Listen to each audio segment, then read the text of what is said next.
and we're chilling right here on NBS Andona Magazine.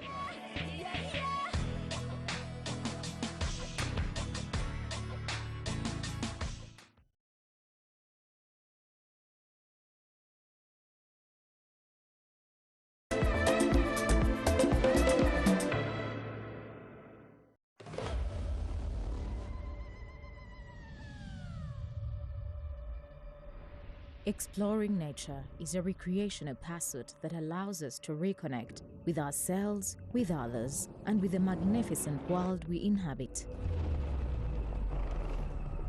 ultimately leading to a more balanced, fulfilled, and sustainable existence. Around the world, there are select destinations that stand out for their fusion of pristine beauty, adrenaline-charged experiences, and awe-inspiring sights that leave visitors spellbound. Uganda ranks high on the global list. Fondly referred to as the Pearl of Africa, Uganda is a country renowned for its globally celebrated natural beauty and incredible array of lush and verdant landscapes. This enchanting nation offers a tapestry of stunning scenery that awaits you at every turn. While here, you get the opportunity to scale majestic mountains, encounter imposing lions, and graceful giraffes on exhilarating safaris as you paddle through the tranquil waters of Lake Victoria. From the towering peak of the Rwenzori Mountains to the vast savannas of Queen Elizabeth National Park, Uganda is a paradise for explorers. The beauty of its iconic landmarks is nothing short of breathtaking. The thunderous power of Murchison Falls as it cascades into the Nile is a marvel in its own right. The dense forests of Bwindi, home to the majestic mountain gorillas, offer visitors the rare opportunity to observe these gentle giants in their natural habitat. Get ready to unleash your inner explorer and embark on a spectacular expedition through a land teeming with brimming wonders as we invite you to explore Uganda.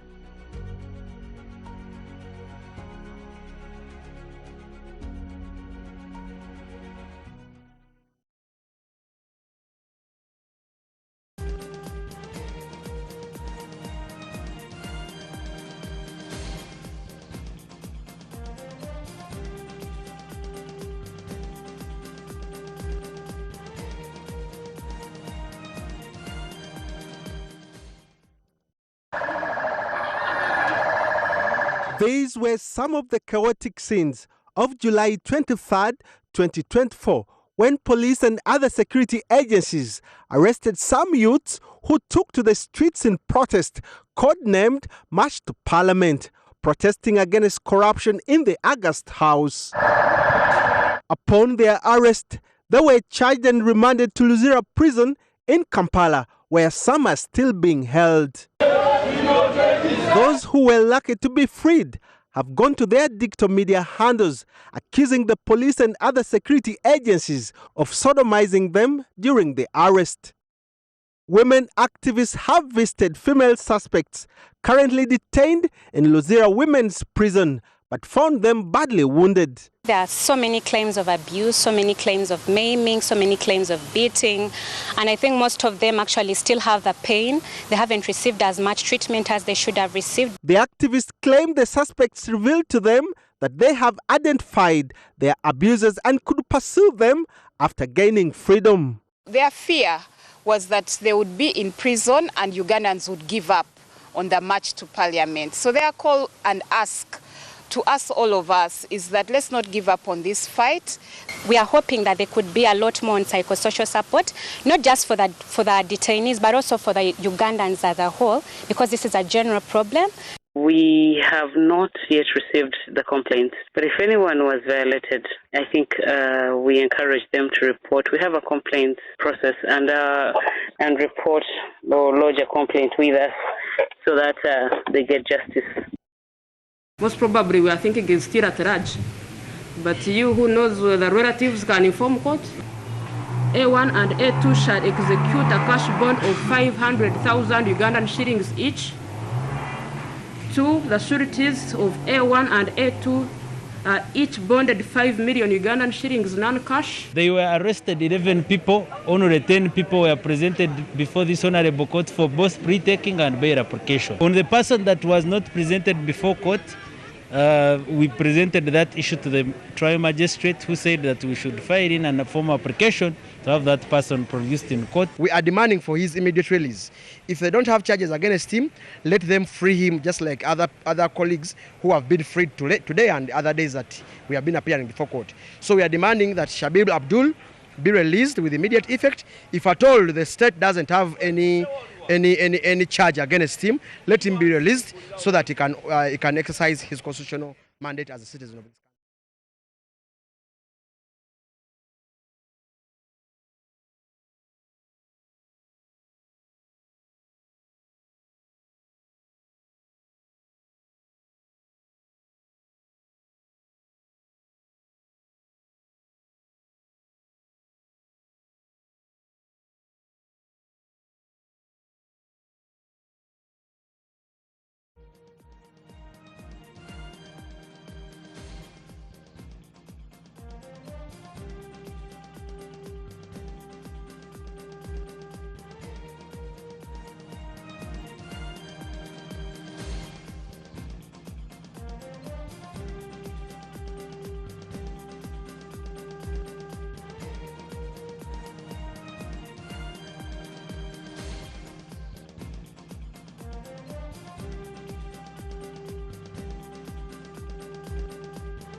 All right, look, what you're watching here is what happened about a month and a few weeks ago, and we are talking March to Parliament protests. Young people organized both online and offline to make sure that they do show their dissatisfaction and pushing against corruption of the Ugandan government. A lot of them were arrested. Take a look at that.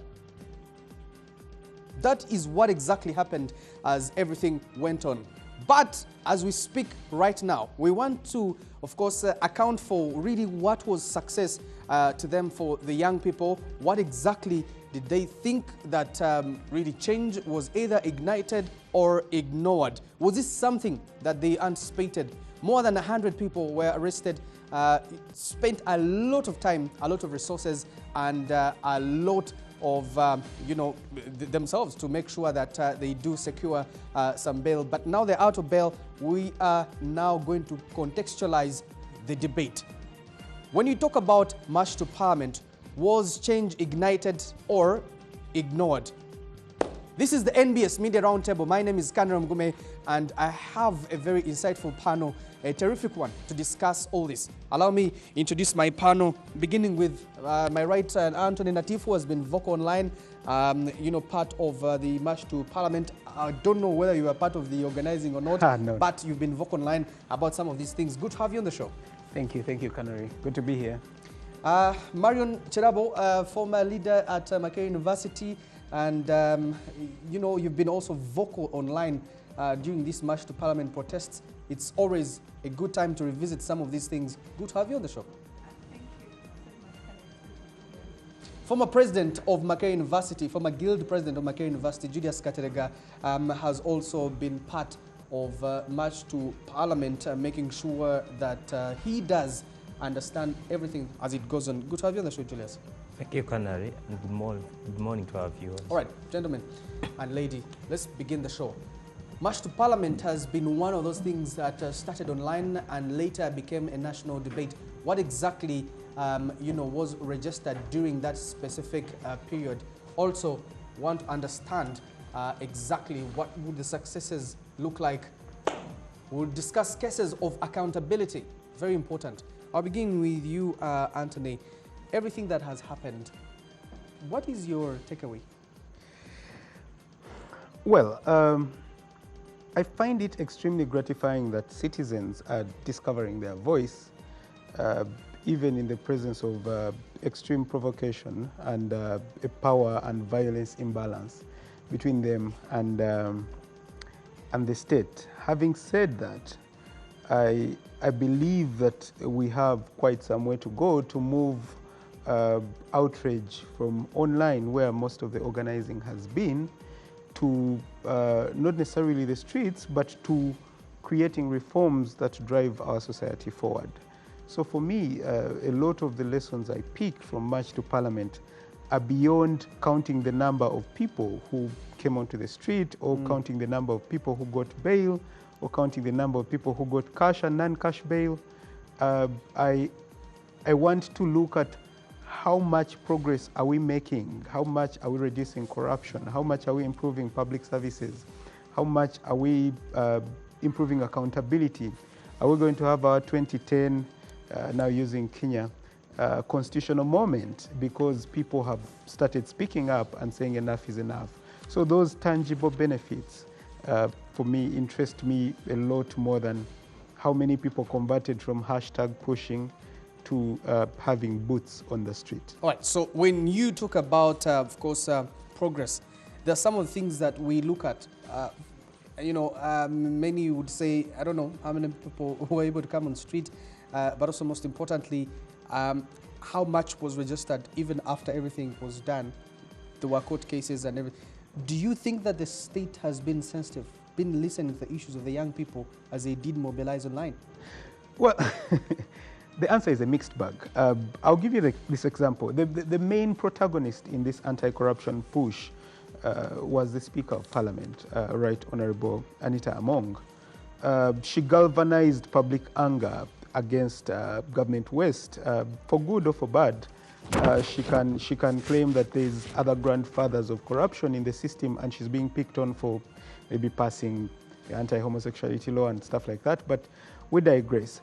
When you just study the state response around her, you will see, we'll call it Bukedea 1 and Bukedea 2. Both of these events happened in the middle of a storm, and on both of them, the president attended them. And a passing glance at them, you see there were celebratory events. So does it tell you that the state is listening to the citizens? Perhaps not, but conversely, you will see that the president started being more tough talking against corruption. You can see the justice system is starting to bite. When you look at the doors of the anti-corruption court, they are now opening and closing a lot more. You have a lot of people facing the law for corruption. The public obviously wants more blood, and they have every right to demand for more. Not just jailing people, but putting in place structures that hold the government accountable and improve the delivery of the public good. But we have to say, the results are a mixed bag, and we need to encourage, obviously, the government to do a lot more. Let the courts work better. Let justice work faster. Let these people face the law. And not only should they get jailed, they should be forced to pay back. It's not enough. If a guy steals maybe 20 billion and he knows the punishment is going to be maybe 5 years, that's a decent return on investment. So absolutely. Anthony, beyond jailing them, get them to pay. Anthony, you spent a lot of time and resources, I should say. Yeah. With Public Square? Yes. What I don't know what the organization we work with, yeah. Or you work with Public Square. All right. Look, what I want to understand is, what was your motivation? What ignited your spirit? Personally, when you look at these anti-corruption movements across sub-Saharan Africa, they're really premised on three things. These public protests that we're seeing, it's corruption, it is unemployment, it is economic regression. Okay. It affects everyone. I may be a businessman who maybe has got a few lucky breaks here and there, but the people I associate with, even myself, I'm not sure I'm a few medical bills away from economic ruin, I think. It could be the same for a lot of my friends. Right. And it's not enough that, you know, you're the richest fool in the slum or you're the most well-to-do fool somewhere in your small community.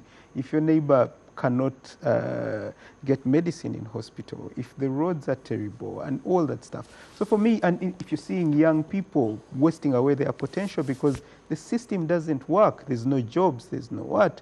So that drove me to try and speak back against the powers that be and organize around, you know, getting the government to be a lot more accountable. So we came in and pushed not the march to Parliament, to be honest, at the start, but most importantly, we pushed the scrutiny into the inner workings of Parliament. Right. And we'll look into some of the success of that. Joining us online is Remy Bahati, a journalist who is now based in the United States. Remy, how are you doing? How is everything over there, overseas? Everything is well, and I'm happy to join the show and to listen in to the young people on the show today, speaking their voice about corruption and passing judgment. I don't know why we should be doing that right now, because to me, I feel it's premature to judge whether the protests were successful or unsuccessful. But I'm happy with the conversation and the discussion. Right, we'll get to Remy in just a bit. Remy, just hold it there. We'll get you in just a bit. Let me go through one round of questions with the panel here, and then we get to that. Marion, speak to us. There's a lot that has happened ever since the protest did happen. A number of people have been arrested, and there's just so much. You personally have received personal attacks. I don't know if you received physical attacks. I hope not. I hope you're all right. I hope you're safe. But look, you pushed against an agenda that the government was not comfortable with. What motivated your spirit? What ignited it? Well, I think I think Canary, you know that I have had a history of advocacy, and like you said, it just didn't start with March to Parliament. Or let's just say, let me rephrase it for you better. You've had a history of being arrested. I don't know how this time. I have no idea. I don't know how this time you were able to survive. I've been arrested once. Let's not exaggerate. I've been arrested once. During your politics in Makerere University. I have. As gender minister. But it just goes to show you that whether you are a student, whether now I'm a lawyer, or whether you are a civil servant, or like Natif, a businessman, it doesn't matter which sphere of life that you grow into. Corruption affects each and every person. It reaches every platform. It doesn't matter which level of wealth, you will experience it in one way or another. So what really motivates me is what motivated every Ugandan who went to the street on that day. Yes, I didn't physically participate in the protest, but it also goes to show you, and one thing I've liked about this protest is that every person can contribute in their own way. For those who did not go to the streets, they were there and showed up for those who went and protested. And they were like, hey, look, I'm standing in solidarity with you because I think what you stood up for is right. I think there needs to be a pushback. So because I believe in this cause and we're in this together, I'm going to contribute to your bail. Marion, I don't know. Some people feel that some of you, your contribution was just a tweet and a retweet. I think that there's so much pressure coming in from people like you. Mm-hmm. And in one or another, expected you maybe to be out there on the street to give them motivation. And you weren't. So one, Canary, I don't want us to equate being on the street to simply getting arrested. I know of so many people who are on the street and did not get arrested. Fair enough. And not to say, and I was also on the street that day. And it's just like you see this protest in Ginger, there was no media. People just the only way we know about some of these protests is because people put videos of themselves protesting and pictures of themselves protesting. So I don't know if you want to equate it to being arrested, but then also I understand the feeling of people who were actually arrested because most of them were tortured. The conditions on which they went through were very horrid. But I also think that in a greater movement, there is always a place for different people. So for example, if people had been arrested, and you have been reporting on this, at least in the media, we saw how most of the political prisoners were treated in this country. People who supported, people who were locked up because they supported Bobi Wine in the last election.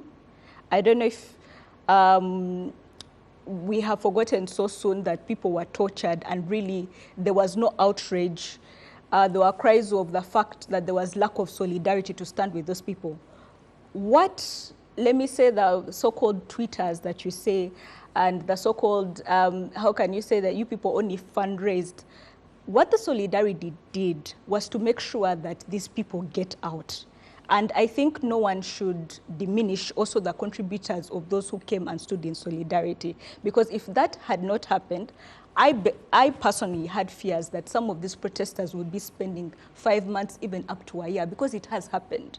That people go protest, people go and stand for what they believe in, and after 2 years, we're still crying for them to get out of prison. So I don't think that those contributions should be diminished. There was a contribution that they did. Putting pressure on the judiciary was necessary, and that came a lot from the social media pressure.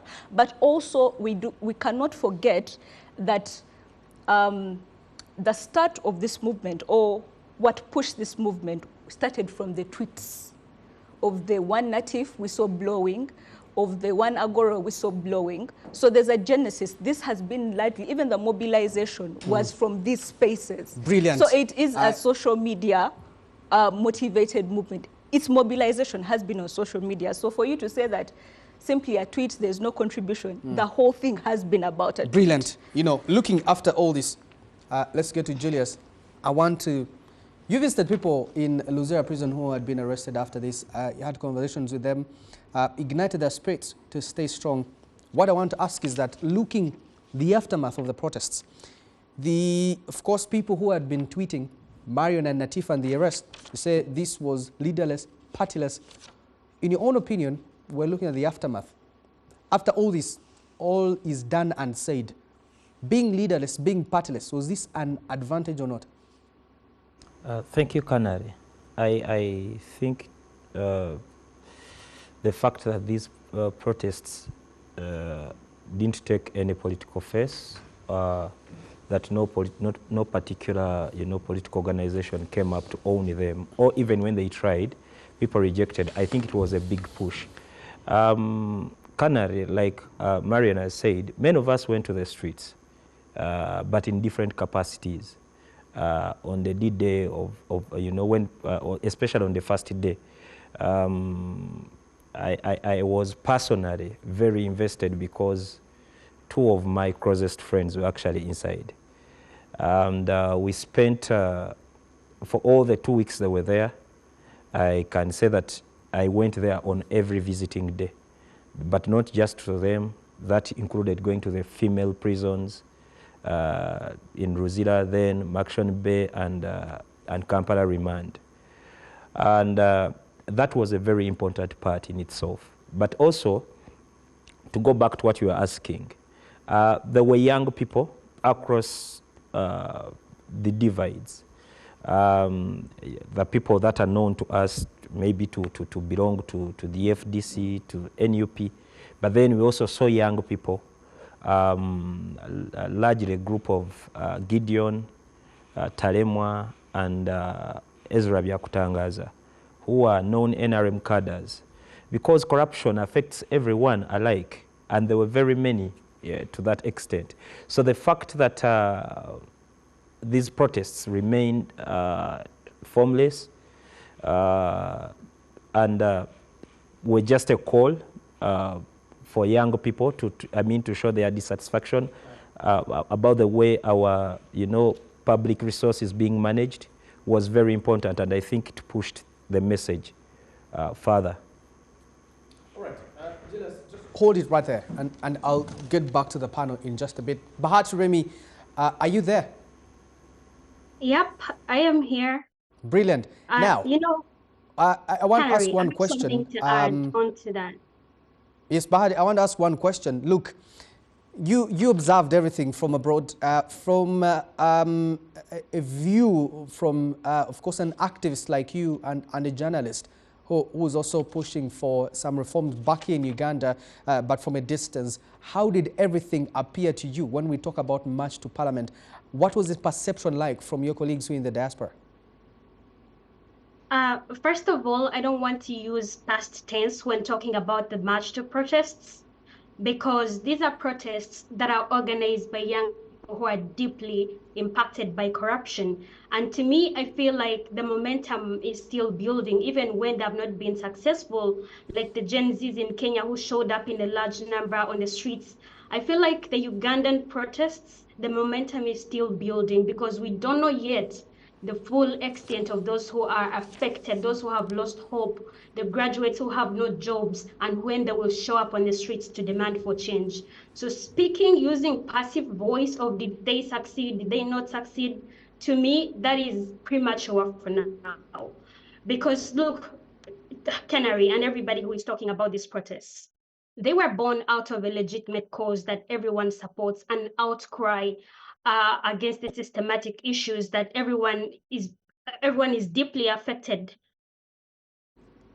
by, like this, the power of social media. Everyone is talking about that, but we don't know yet. You don't know what they're planning. We're having sittings, and you don't know what the young people in these districts are going to do to these parliamentarians when they go visit or hold these sittings in there. So let's not like discourage them. Let's keep encouraging these young people to stand up against corruption, to show up on the streets to fight for their country.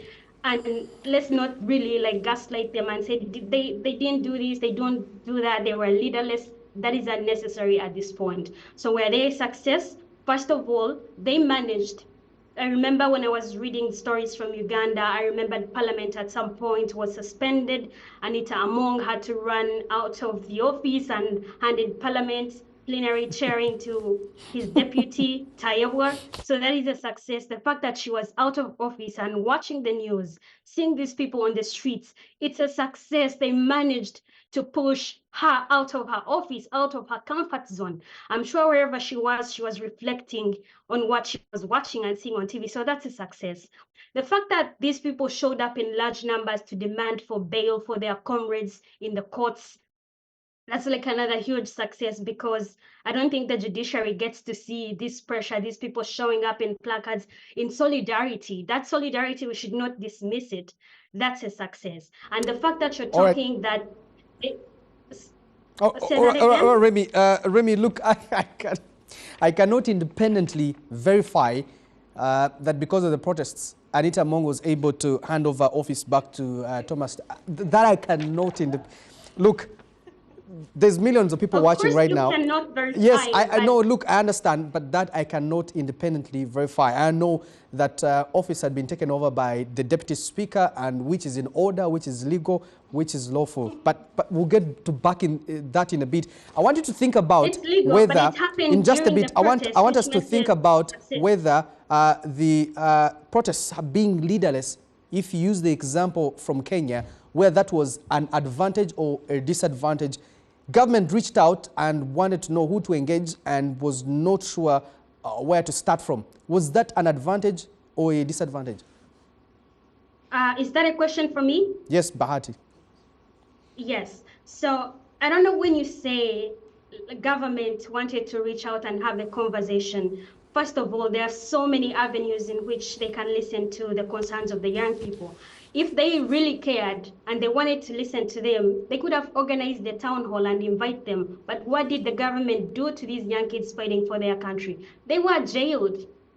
Is this a government that wants to listen or to suppress their voices, to send them to jail? And like, I don't even know why you think like government wanted to listen, because it's the government. If they want to listen to the citizens, they know how to approach. But when they're suppressing press freedom, no civil liberties, and you think they can listen to the concerns, I don't think that's like a legitimate excuse from the government.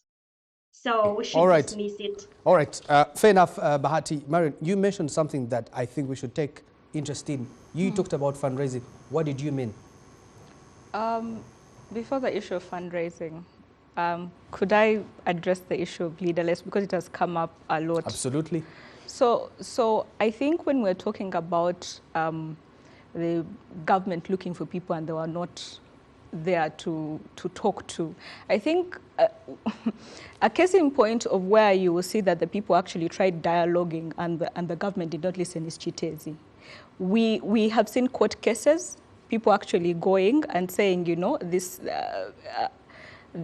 rubbish is interfering with our lives, it's becoming a nuisance, but also this landfill is it's filled, please do something about it. We have also seen reports by leaders of Chitezi, by KCCA politically elected leaders telling government that you need to do something about it, and nothing was done.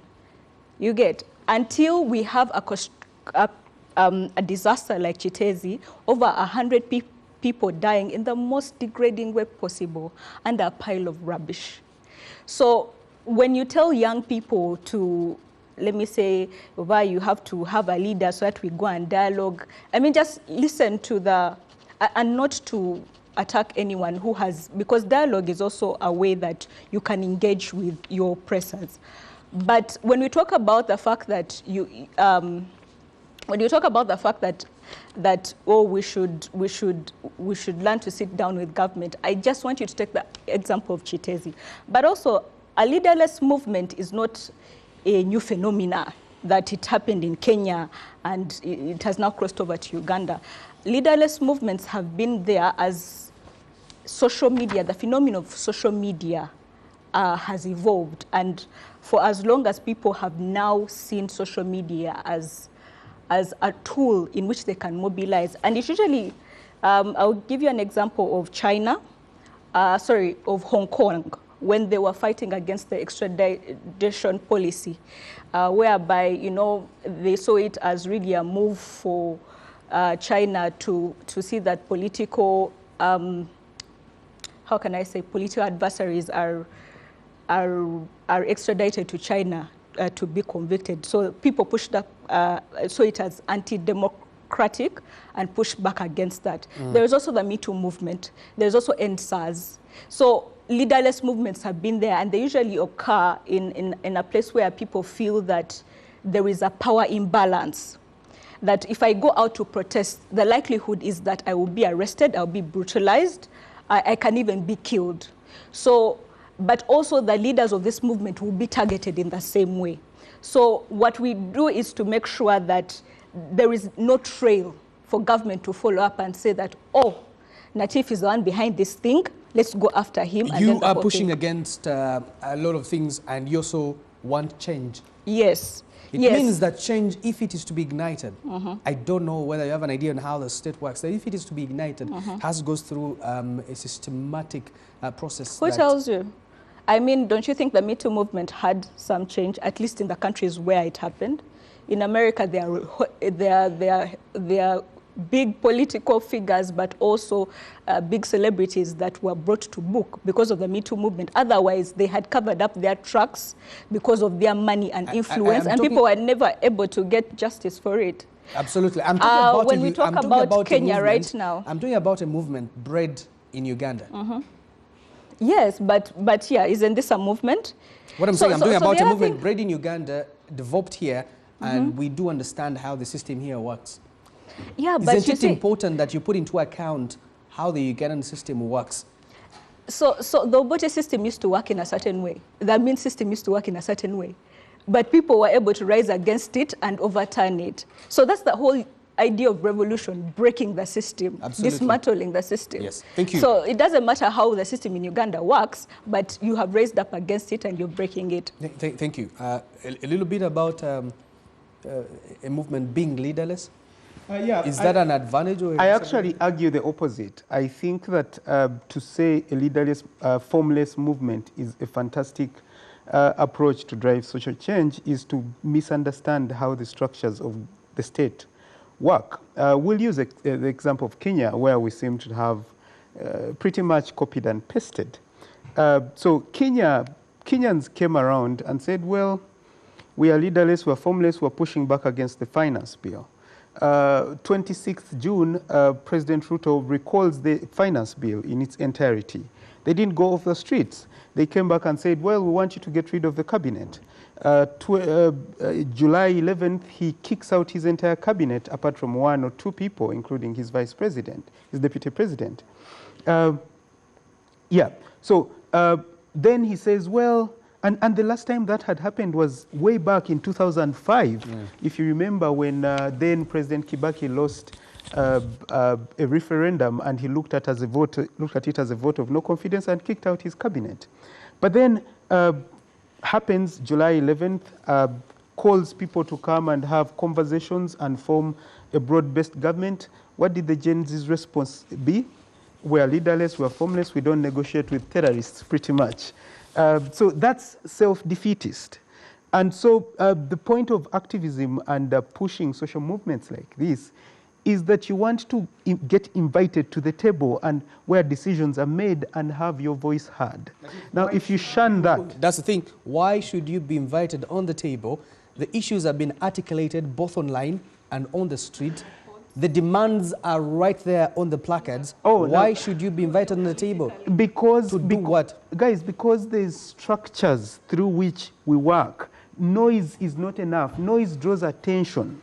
If you're not in that negotiating room, if you're not on that table where decisions are being made, and I'm going to use this analogy, and it's sad that Ugandans look at it as eating, but assume that government gets this entire budget, which is now a meal, and says we're going to apportion this to healthcare, we're going to apportion that to infrastructure, we're going to apportion this to women's health. So if you're an activist in a leaderless, formless structure who says, well, we want to see distribution of sanitary towels, and then they say, yes, we've listened to all your noise. Now, can you come and advise us on how we can redistribute this? If you're not on that table, best believe you're part of the menu. So they will eat you up. And we need to actually go back. President Museveni talked about this in his paper from 1971. And when we study history, the movements then, the revolutions then, and what we have now, I feel like we've lost one thing, the subjective side of challenging power. Where, yes, objectively, Ugandans are living in poverty and all this stuff, and we need change. But then there's some software there that says, okay, how do you challenge government? What is the civic awareness of this citizen? So that has been lost. So in 1971, President Museveni actually laid down a marker and essentially said that, I read, to make a revolution, you need 2 sets of conditions, subjective and objective. The objective ones, obviously, it obtains that in Uganda or the whole of Africa, we live in appalling conditions. That's just not enough. Coming out and saying, you know, there's corruption, we need to get rid of it, that's not enough. Then he says that it's the work of the most conscious activists to arouse the masses, raise their political consciousness, and give them a vision of a better future and the knowledge and will to oppose the existing exploitation by all means possible. So if you know that historically you oppose these entrenched structures through these discussions, you cannot suddenly pull back. And we are seeing this movement in Kenya is quite frankly failing. Okay. Look back at, just to say, look back at the protests before that. Look back at, say, after Moi, 2002, the 2005 reforms that came around. Then 2007, they had their Come to Jesus moment. And that led to the formation of that 2010 constitution. That has empowered the Kenyan nation. It has empowered the citizen. It has breathed life into institutions like the Supreme Court to the extent that it could annul an election in 2017. That does not happen by people hiding in the bushes and saying we're not going to negotiate. You come back and say, look, this is the new direction we want to have. 2010, we want a new constitution that says X, Y, Z. Thank you. You stay away. You know, you're talking as Julius right there is nodding, is actually nodding in disagreement Julius, why? Look, we want to understand from your own perspective, should the movement be engaged with, should it participate in any form of engagement or not, if you were to register success? Thank you, Canary. I just wanted to first respond to and rebut on Natifi's argument, especially using Kenya. Kenya's reality is very different from ours. Kenya gained its independence through, you know, a different struggle than the one we went to. We gained our independence through boardroom politics, but we got our problems eventually, which have since been mismanaged. So, just to bring him, maybe to canvas everything, where you're talking about Kenya in its 1990s and the early 2000s is where we are. Kenya was stuck with Moi, who was using corruption as a tool to sustain himself at that time. And until the reality is, we have not come here to discuss power dynamics. But until Kenyans got away with Moi, did away with Moi, through whichever means, that is when they arrived at these things you're talking about. So, our reality as it is, we have questions, a governance question, that has not been settled in the 60+ years. And it affects the way citizens relate with the state. So, in the past, unfortunately, we had a chance to address some of these issues in the 80s. But the people who led our forefathers, who led our fathers and grandparents into the rural way, sold them hot hair. They conned all of us. And that is what happened to us. So we are back to square one. We must sit and address these issues. Okay. So where we are, the citizens are not empowered enough to engage government. Canary, as you may know, maybe, I don't know about Natif, but Marion and I are not new in these things of organizing. We've engaged the government. You remember my time as president, when the students took to streets and demonstrated for a month. For example, I refused to meet the president because we wanted to take, he wanted to meet me personally. I wanted him to meet student leaders because I was just but a face of the students and their affairs. He refused. He wanted to meet me. I thought at that time he wanted a photo to put on front pages and demobilize the students. But we engaged the government somehow when they agreed to meet us. And but you still engaged? No, as of then, when they agreed to our terms, we had particular terms. Okay. So this is, now what is happening is this government, you know, people get offices and make them pass on to order. I have seen people like Kanona Kalema who think it is their bona fide right to fight corruption. Corruption affects me. The roads are in a poor state. Right now, I don't have a car. It is in the garage because it has no shocks. It has no bushes. They have all been affected by roads. That is corruption to me. And the young people, I saw two groups of young people, one led by Natif, the other led by my friend Jacob Eyeru and my former Prime Minister, Obo. They went engaged Kanona Karema on whichever terms. In one of the groups, there was a young person who asked her a question. What makes you think it is your bona fide right to organize against corruption and not us? And then she said this person was, you know, indisciplined. And that is their mindset. They do not think they are, every time we rise up to speak, they use Genome 7's infantilization, or what we call bazukulization. They really get young citizens to second-class citizens. We pay taxes in this country. We are stakeholders.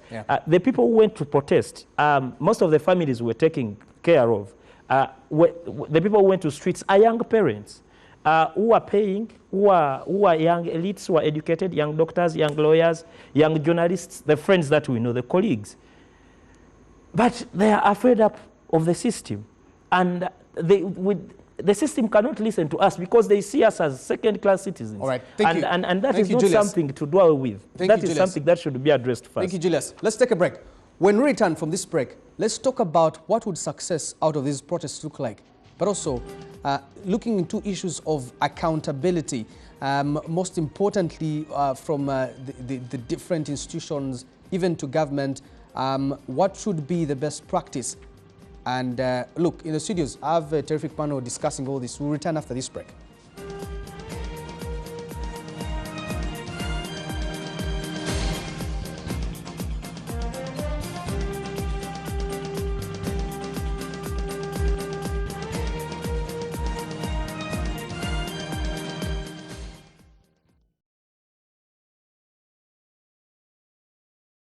Stop missing out on golden opportunities. Join the action in Dubai instead. Africa's biggest business event awaits. Get ready for an unforgettable experience at Africa's Trade and Tourism Conference. Happening at the prestigious Radisson Blu Hotel, Dubai Deira Creek on September 28, 2024. Promote your business and celebrate African excellence with industry professionals. Don't miss this unique opportunity to shine on a global stage.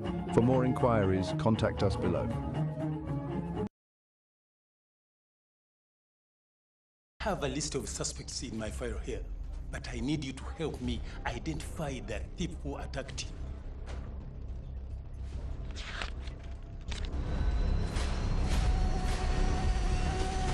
This cat thief again. Malaria is a thief. Don't let it rob you and your loved ones. Prevent it by sleeping under a mosquito net. Clear bushes and all stagnant water around you. If you notice any symptoms, go to a health center near you to test and treat, and ensure to complete your full dose to avoid severe malaria, which could lead to death.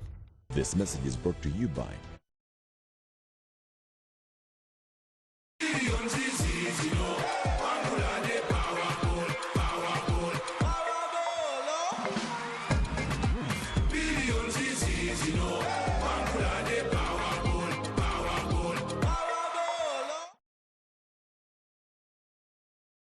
Where does it come from? That thing that makes us Ugandan.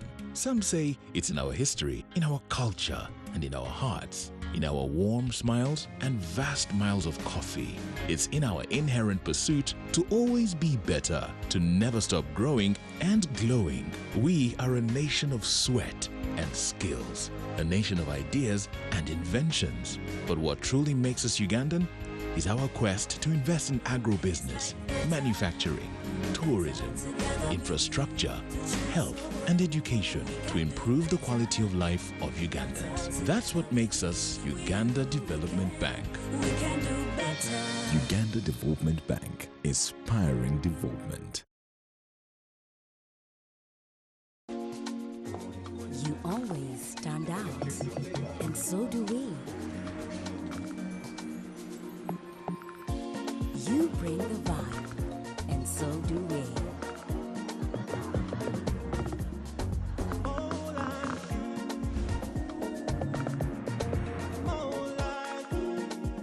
You set the trends, and so do we. Your look is always on point, and so is ours. Introducing the vibrant new look of the Radiant Hair Care range. Radiant. Look good, feel great. Tornado and World of Bees have organized the 13th National Honey Week this month from 23rd to 26th August. I'm Ben Amodoi, the Managing Director of Ben Ajero Agencies Limited. I'm glad to inform you that we shall be at the 13th National Honey Week at Akamwesi Mall from 23rd to 26th of August. We are located in Soroti City and we get honey from Teso, Karamoja sub-regions. We are going to exhibit our products, that is nice honey and beeswax. Glad to meet you there. The Honey Week is proudly sponsored by Me, I have no problem with the house as long as my wife agrees, because it's something that we can work around with. I think it's something we can work out. I love this house.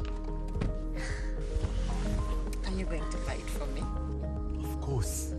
We sorted. I'm actually willing to sell, but I want only full payment. Of course, already sorted. Will we be able to start and finish this project? Of course, already sorted. Whatever your building needs, of course, Ori sorted with 100% financing, loan amounts up to 3.8 billion, zero management fees, and feedback within 48 hours. Contact us on 0800 250 250.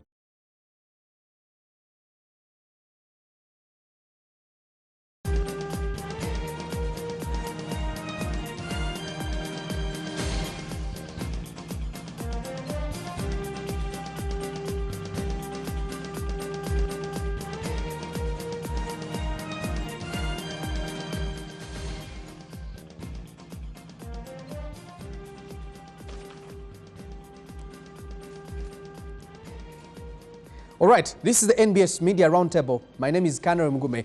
In the studios this morning, Anton Latif, Marion Chirabo, Julius Katedega, and online, Bahat Remy discussing issues. We are revisiting March to Parliament protests. Was there any success registered? Bahati, are you there? I want to engage you. I want to understand from your own perspective. All right, we'll get to you in just a bit.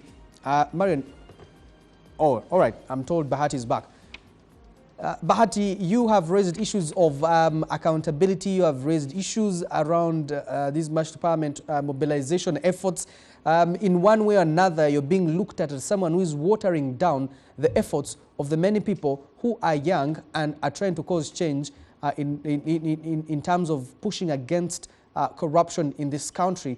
When you tweet the things the way you tweet, what is the issue, Bahati? You froze a little bit. Sorry, you have to repeat the question for me.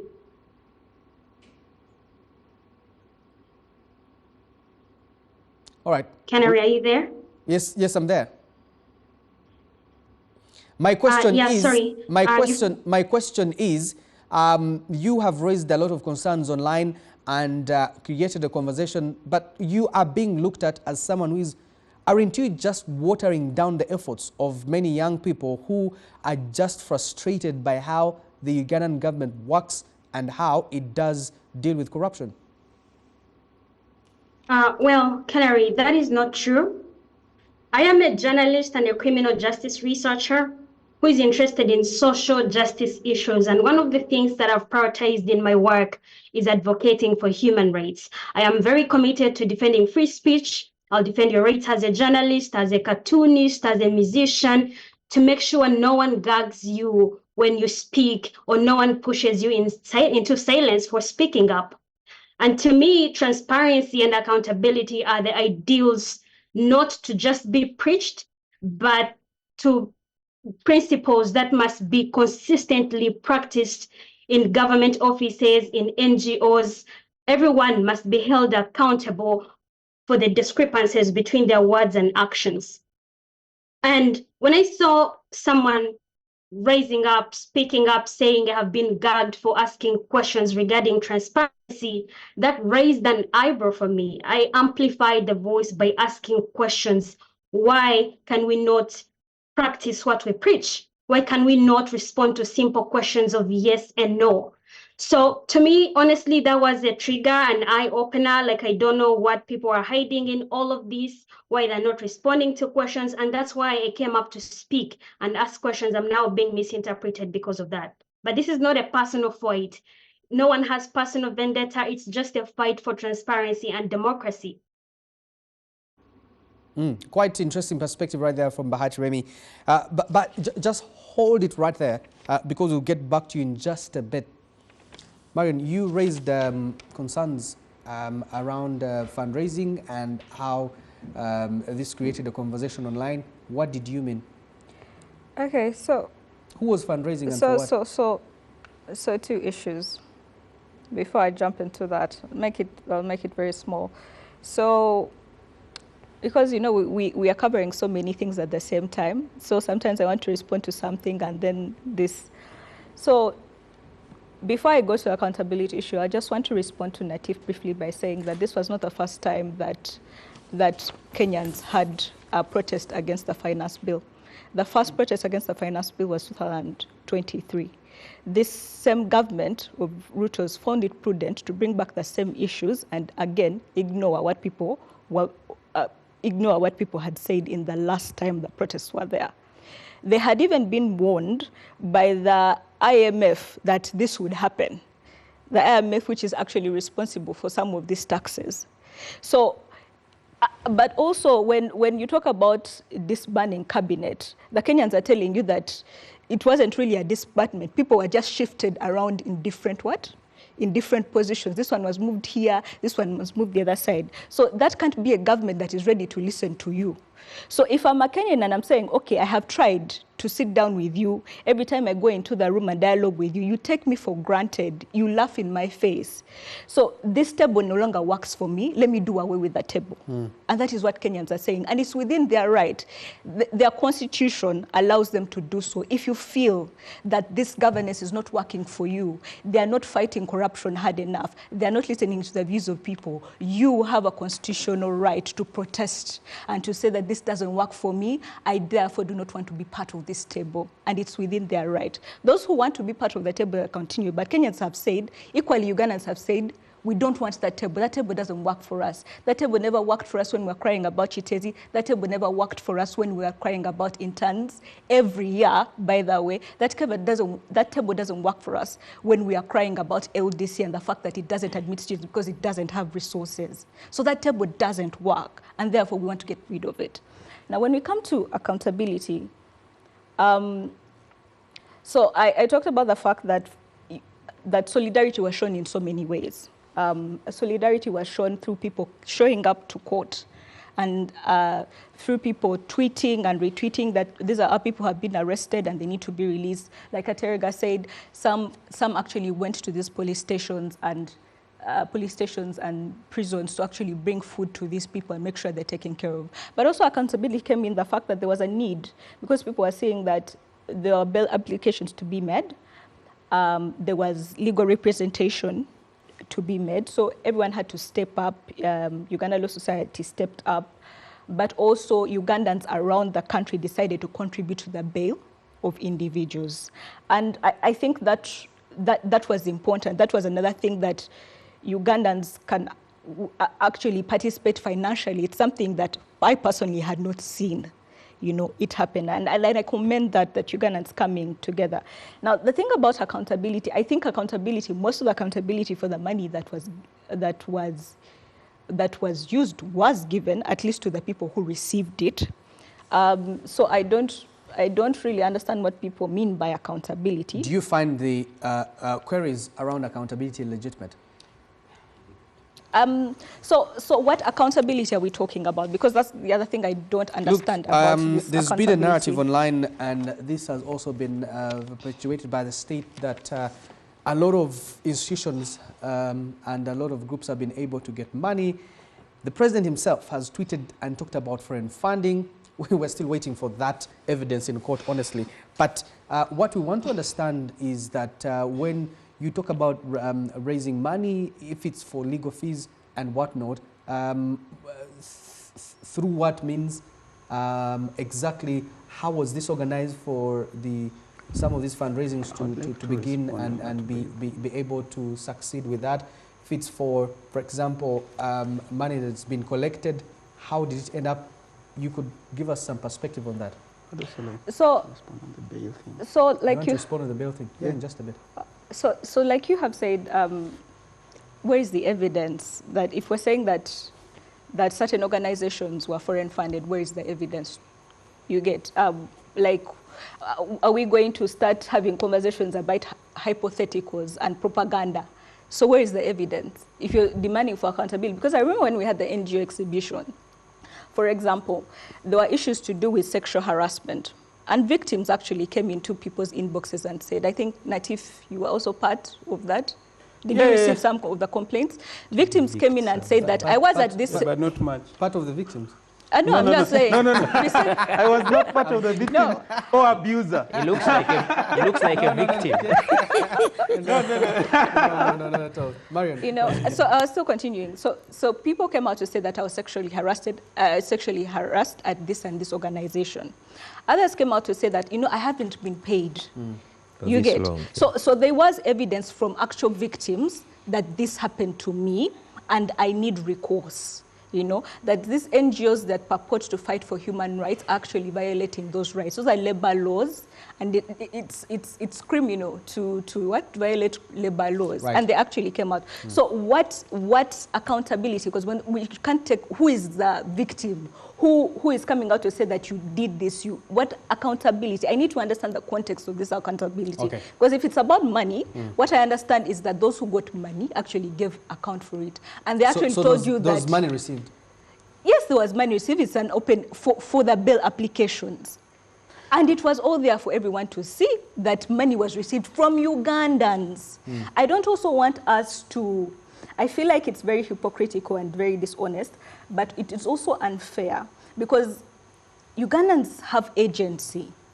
You get, they see that there is a need and they come together. Good intentions, it's like we are staining the good intentions of some charity. Is not something to be, how can I say, you feel it's not evil. You feel like there's evil. a narrative trying to soil down the agency of Ugandans, mixing it up with foreign funding. You know, Anthony, I know you're burning to respond to this issue, but Julius, you'll respond just in just a bit. But I want to get perspectives from each and every panelist. Bahati Remi, I'm coming back in just a bit. Julius, there's an issue. I talked about fundraising. You raised an issue, Marion, on foreign funding, and the president also did. Was there an aspect of this? To what extent? Is there evidence of this? First of all, Canary, I want to congratulate Ugandans, and I also want to assure them that it is within their rights to do anything, to fight and assert themselves, provided it is legal. The government of Uganda, our national budget, is funded by more than 50% by foreigners. And when citizens get agitated, that is now when it comes out and says these people are being total disrespect, that Ugandan citizens lack the ick and understanding to know that, you know, we are being mismanaged also, and so, or something has to be done about corruption. So every time they speak up, the NRM government has a history of not owning up for a very long time. I'm not shocked that that is the narrative they took. I remember in the 80s, all the problems before 2000 were caused by Obote and Amin. After that, bad leaders. In this time, every problem we are facing is caused by foreigners and their agents and the homosexuals. And that is the narrative. That is how the government responds to everything.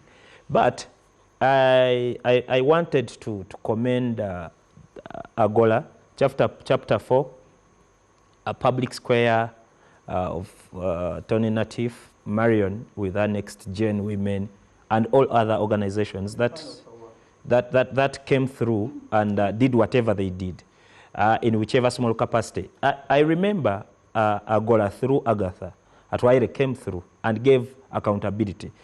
That the Ugandan citizens mobilized the resources and they would send it to people. They are 20K, 10K, 1,000, 1 million, depending. According to the story they gave us, they declared that Agatha, I think Toko, and Mutuzo got some money. And they declared how much and how much of it was used. At least one time when they went to visit the prisoners in Luzira, I was there. I saw the things they brought. And when I saw that accountability, even the money they left, they gave it to me because they were chasing people. So I am the one who registered it on the names of the people at Makshon as of that time.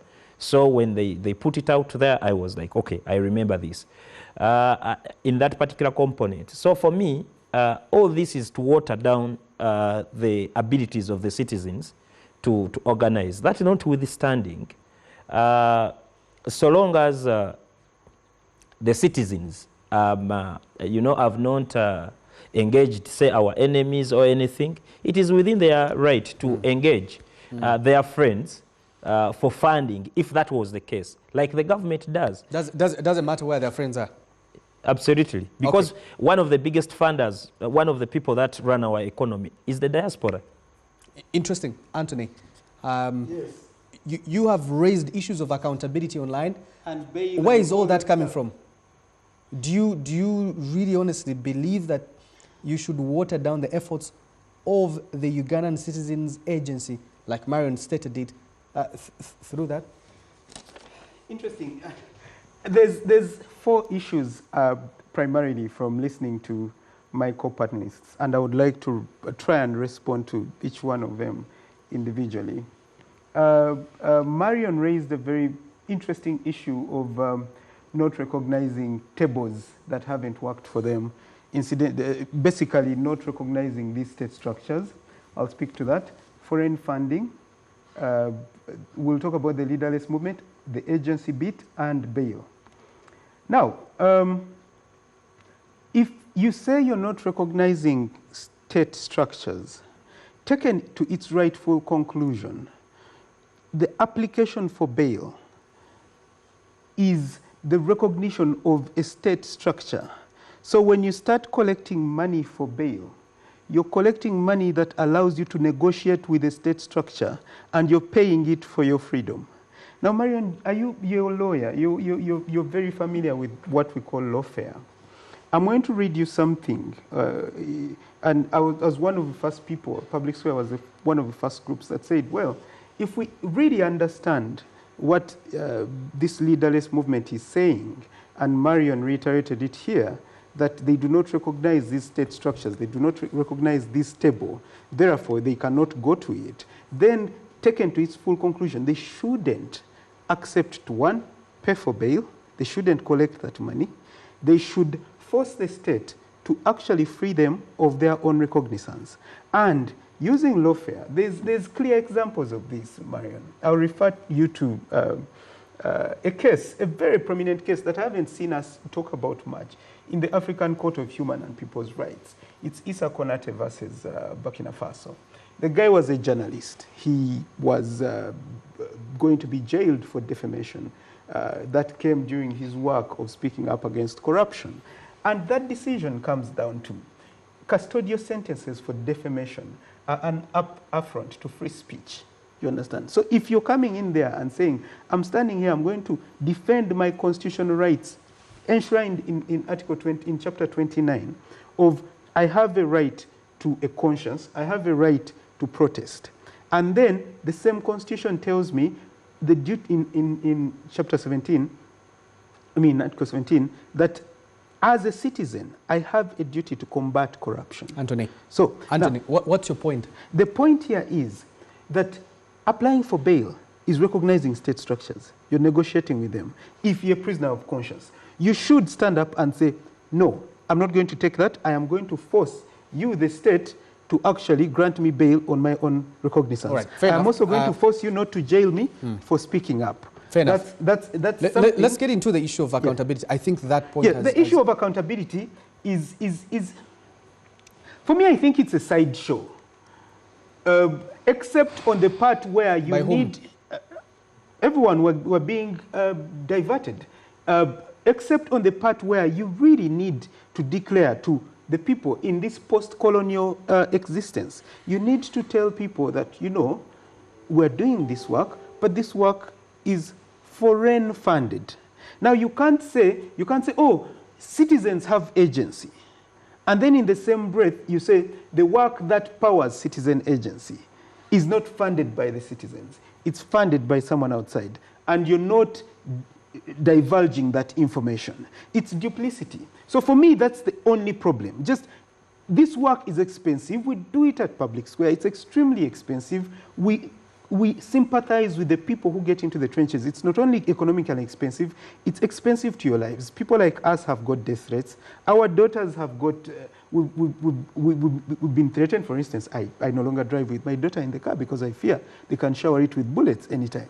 So those are some benefits that go away because you do this work. It's expensive. So it's obvious that someone has to pick up the tab. And if foreigners pick up the tab, well and good, because as Mr. Kachirega said, they also pick up the tab in our budget. There's no shame in that. The shame is you not disclosing that, because, and then in the same breath, you're fighting for accountability. If it was for the Ugandan government working on behalf of the Ugandan people, I would find it prudent that they do disclose that and give accountability. The question has also been that, look, if this is an institution that is running independently and privately, why should it be accountable? It is not running independently and privately. And actually, Dr. Stella Nyanzi put it really nicely. You cannot say you're doing work that awakens Ugandans to go to the streets and challenge their government. That could swing either way. People would lose their lives and all that stuff. You're doing that work on behalf of the Ugandans. It's an extreme sense of arrogance for you to think that you do not owe them accountability. The first point of call for accountability for some entity or individuals like that is to the Ugandan. When the government is accounting for foreign money, it accounts to Ugandans. Let me ask, as Public Square, the institution that you say that you lead, have you received some funding? No, Public Square is entirely self-funded. Never applied for grants, is that what you're saying? No. You've never applied for grants? Are you sure, Natif? Absolutely. Okay, let's talk about the money that probably is running the institution. Have you, in one way or another, have some money exchange hands, whether by private citizens or not? How do you mean? Like people giving us money to do the work we do? No, and wait, it is not a crime to actually apply for funding. Yeah. Okay? No, I'm talking about... One time I told we had a very interesting call for Public Square to do art and activism. A fundraising thing came up. We partly applied, then gave it up. Because we felt, you know, we kind of had a few resources at our disposal to do the kind of work we wanted to do, so we didn't need that funding, but I digress. The point is, a lot of the people who are working with Public Square are donating their time. We do not have those resources yet, but we'll apply for the resources. Not to knock any person who has gotten resources. It's important that you get those resources and account to the people, because we live in a state which says, this state also came on the back of foreign-funded campaigns. I mean, the president in his own book says the CIA helped him look after his family and all that stuff. That's foreign interference. He knows that. This is what I ask. He will push back this is what when he sees it. So then what is your issue with institutions like Agora? I actually have no issue with Agora. These have been my comrades. We've been in the trenches together. A lot of this negativity is being pushed by people who are just online for entertainment. These are people I've drunk with, I've stayed in the house with, I have been vulnerable with, they've been vulnerable with me. These are comrades.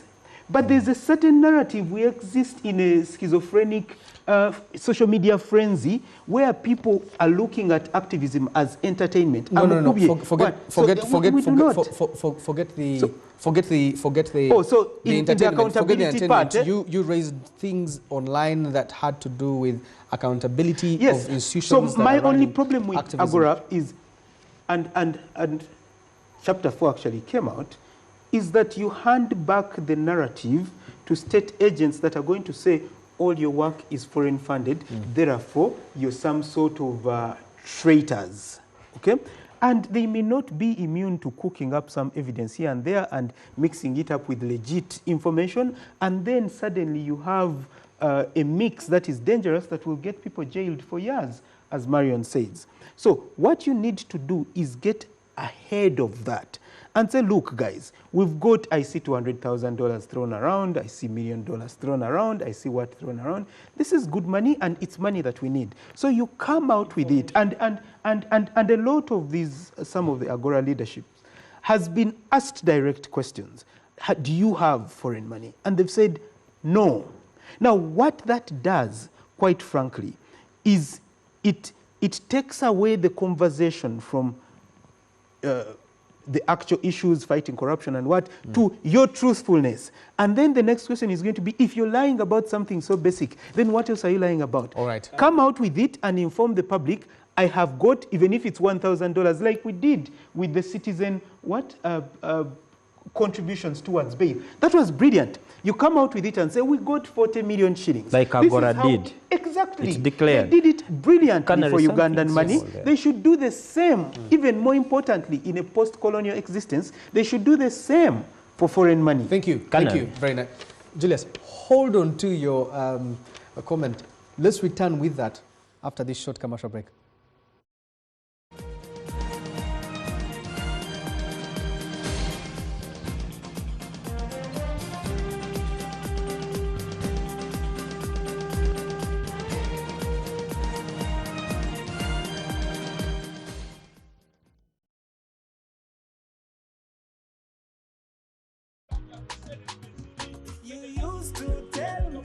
I don't make you happy.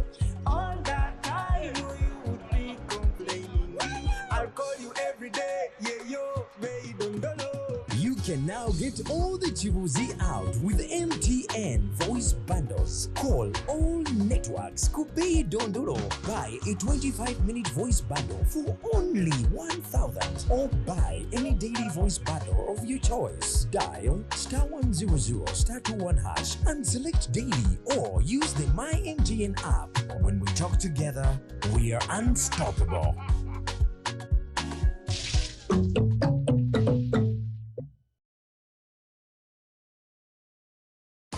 Uganda, are you ready to kick things up to the next level? The Uganda National Lottery brings you Sports Stake 10. Predict the results of 10 football games and win big. With tickets at only 500 shillings, join the fun and make your predictions count with Sports Stake 10. Sports Stake 10, your ticket to football glory. Uganda National Lottery. Dream, play, win. Participants must be 18 years or older. Play responsibly. The Uganda National Lottery is operated by Ituba Uganda and regulated by the National Lotteries and Gaming Regulatory Board.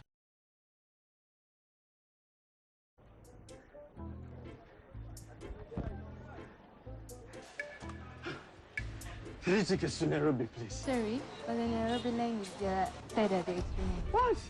I've been waiting for 3 hours. Bid farewell to travel booking frustration. Start your trip today. Book your spot and travel not only to Jinja, Mbale, Mbarara, Gulu, but also across the entire East Africa. Get the Best Stop app today on Google Play or App Store. Best Stop. Travel made easy.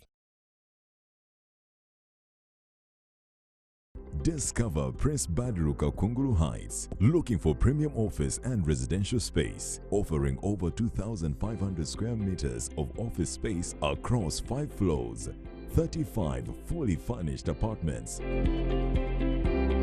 commercial and retail spaces, a functional hall and ample parking. Enjoy a 360 view of Kampala city from Chibuli Hill, just 2 kilometers from the city center. Visit us today or call 0759 759 999. Connect with us at remax.ug or www.remax.ug.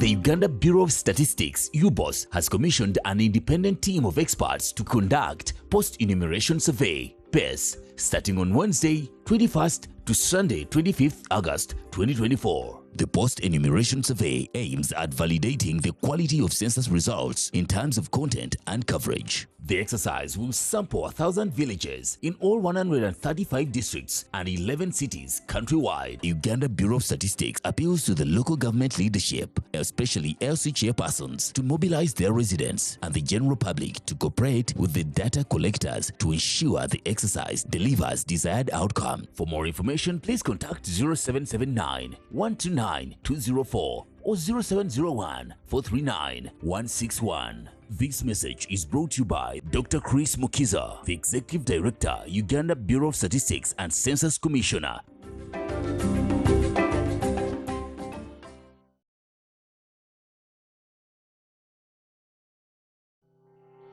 We understand that everyone yearns for a clean, tidy, and convenient working environment. That's why 7-Star Cleaning Services, we strive to provide highly customizable cleaning solutions using environmentally friendly chemicals, state-of-the-art equipment, and well-trained workforce for our clients. We do both commercial and domestic cleaning services throughout the metropolitan areas. Visit our head office, Plot 4691, Ntinda Chisasi Road. Contact us on our official lines 0393 243 503 or visit our social media platforms. 7-Star Cleaning Services, a remarkable difference.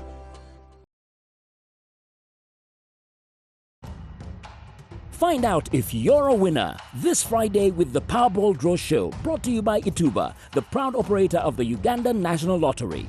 Watch the results at 8:57 p.m. on NBS. Play responsibly. The Uganda National Lottery is operated by Ituba Uganda and regulated by the National Lotteries and Gaming Regulatory Board. Uganda National Lottery. Dream, play, win.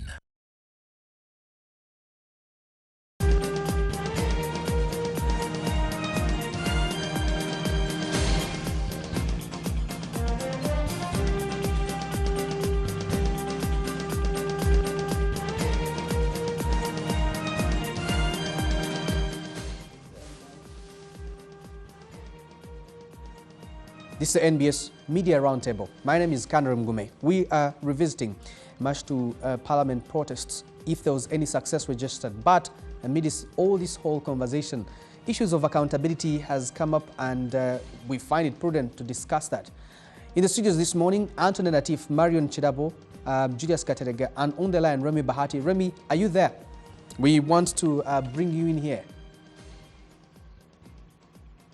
All right, Remy, look, you have raised a lot of concerns about institutions who are pushing against different forms of injustices by the Ugandan government, and you are talking about issues of accountability.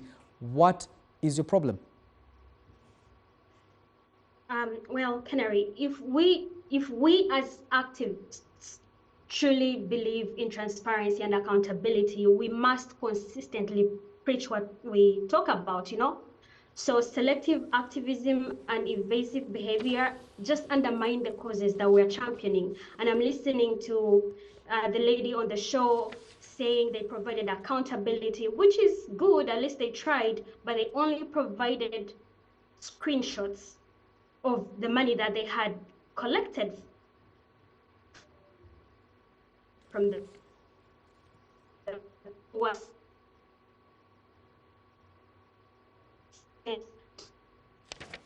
to their Remy, you raise issues around money that was collected. Julius, you had a rebuttal to that. We also would like you to respond to some of the concerns even raised by the head of state, talking about foreign funding. Did you cite anything like that amidst all these March to Parliament demos? I want to assert that, reassert again that the March to Parliament protests were entirely organized by the citizens of this country. And whoever was involved in that capacity. Mario, let me bring in here, there's an issue about foreign funding. We want to understand really if this is a narrative, of course, being fronted by the state, what would be its objective?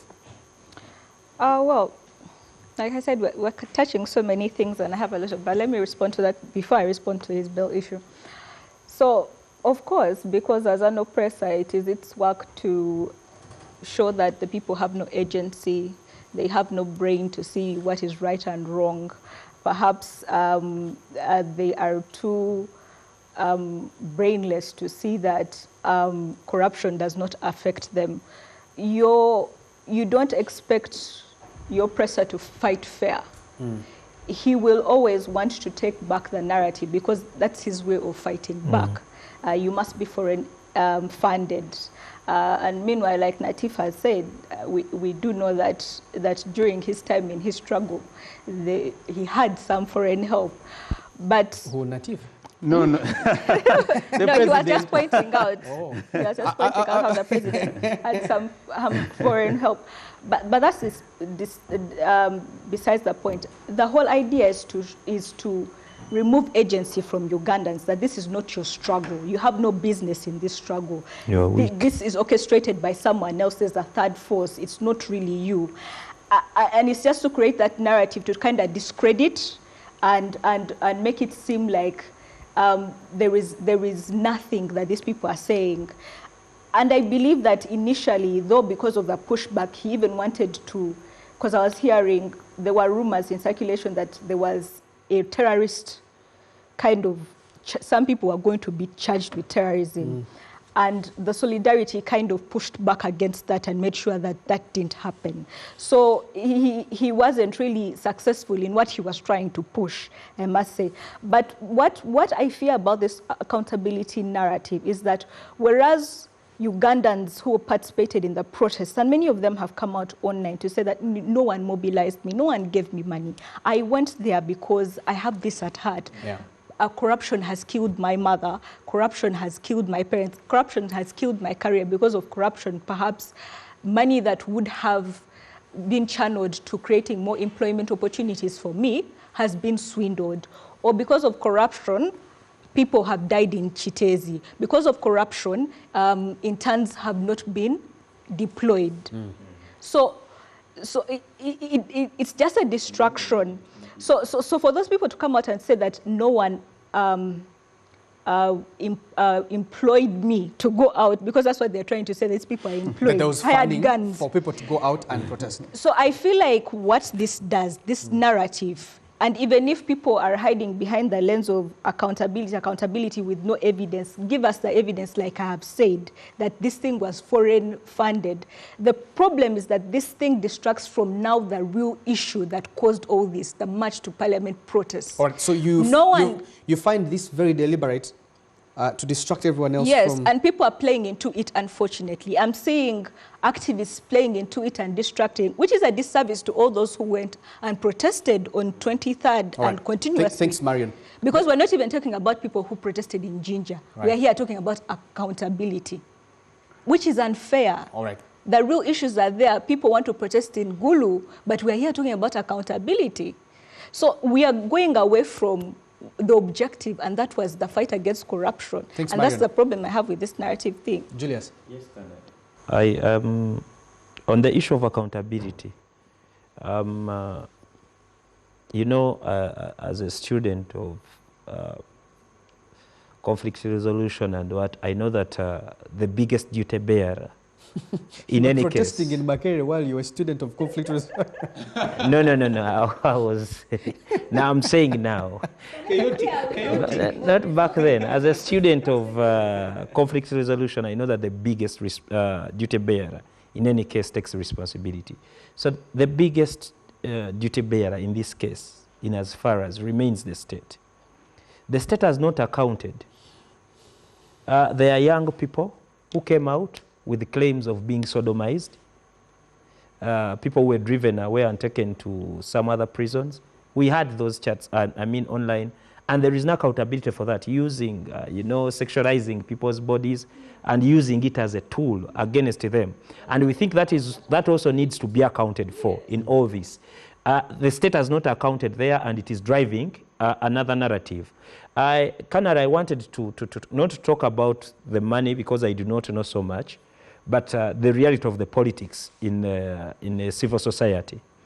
There has been gatekeeping in the civil society for a very long time. So when you see people like Public Square, the other day it was Public Square Natif on being debated, being scandalized. Today it is Agora. These are new formations. Before you know it, it is going to be this next gen. Because they are taking up space that has had traditional people occupying it and want to control it. So, creating safe corridors and what have you. That is something that we are not paying attention to. And these they hold resources, they have resources, and they can drive narratives. We are not paying attention to that. But, having addressed that, for me, I think in any struggle, the things come up at the end of the day. Where I do my politics, people often target us. After doing one thing, they bring up. So that is how, things happen in this country. We are used to these narratives, and that the one struggle thing gets derailed. The intention is to derail, but I should encourage the citizens not to lose focus, to remain as civically engaged, because it is clear the young people have come up now, they're asking more questions, they are more vigilant. I think Agora Discourse came out and put it out there that yes, we have funding on certain elements. Yes, all that right. Talking about that, I have some comments coming in here that says that Agora said they are supported by Action Aid, but I've never received $200,000 like the claims are out there, and has no account in the said DFCU. The narrative they wanted to create was that Agora got funding for protests so as to arm government. Yeah. Second comment says that Natif applied to the US Embassy for funding and was rejected. Now he's making a pity of being self-funded. Actually, that's not true. Ask Natif if he has seen Agora's funders on the website. Are they not there? He said Agora is not being honest. Then, just respond after this. Then there are also other comments coming in right here for people who are watching, especially from those in the diaspora, that please tell Natif, does he expect Agora to tell the world and government who is funding their protests against the state? That is very naive of Latif, and those demanding for accountability. Even the NRM revolution never declared their full sources of funding until after they took power. It's counterproductive to do that. Yeah, I'll respond to the application to the US aid program. And I had already alluded to it. Again, there's nothing wrong with applying for foreign funding. People are either deliberately refusing to see that point or God knows what. So they put out a call, and Public Square is all about, one of the things we want to do is employ art in activism. You recently saw an event we did fairly recently. It got national prominence, where we, use artists and poets to speak truth to power to the social challenges happening. So that grant was a $50,000 grant. It was put out. We applied and stopped midway. We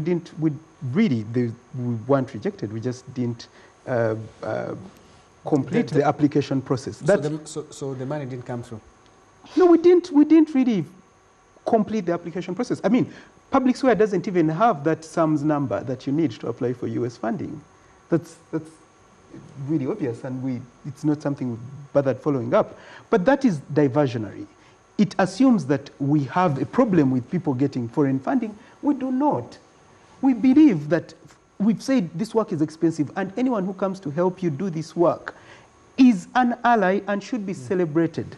People just want to change the narrative and say, look, this work is going to funding protests. Agora, I do not believe, has ever got money to finance protests. That's not there. So the only reason people will say that is because there seems to be some shape shifting.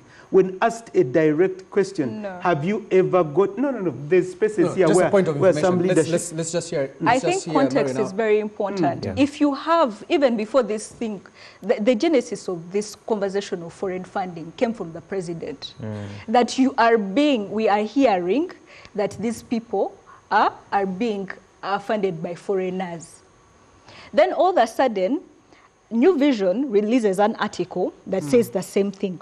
On the same day, a few members that perhaps were part of the protests and what come out and say... Don't say perhaps, it's dismissive. Okay, they were part.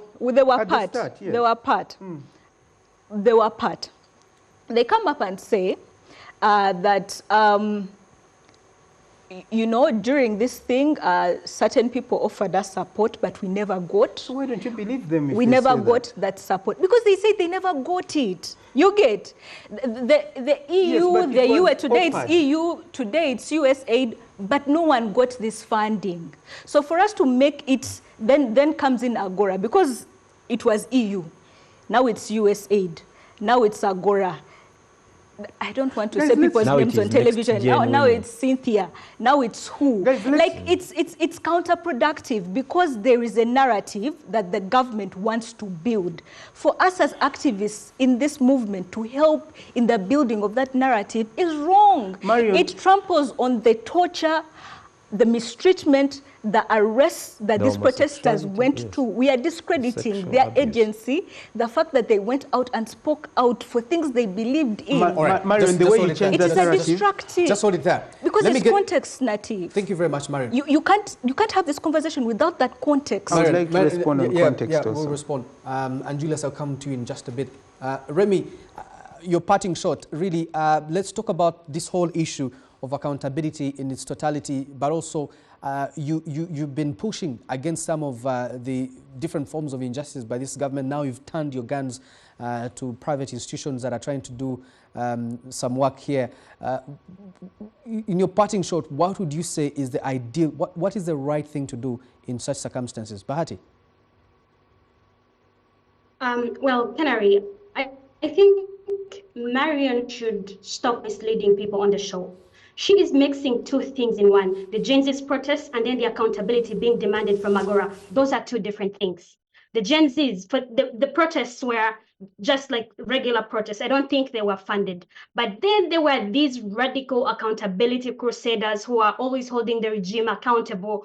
And when a whistleblower, one of their own, came out to say, these people got money for the protest, which was not declared, and someone comes out to ask a simple yes or no question, did you receive over 200,000 US dollars? And the answer was just supposed yes or no, clarity. They didn't do that. They didn't do that. And then they started being so defensive, calling people stupid, their critics, calling them imbeciles, calling them hooligans, state agents, drawing body-shaming cartoons, using the same scapegoating tactic used by the regime.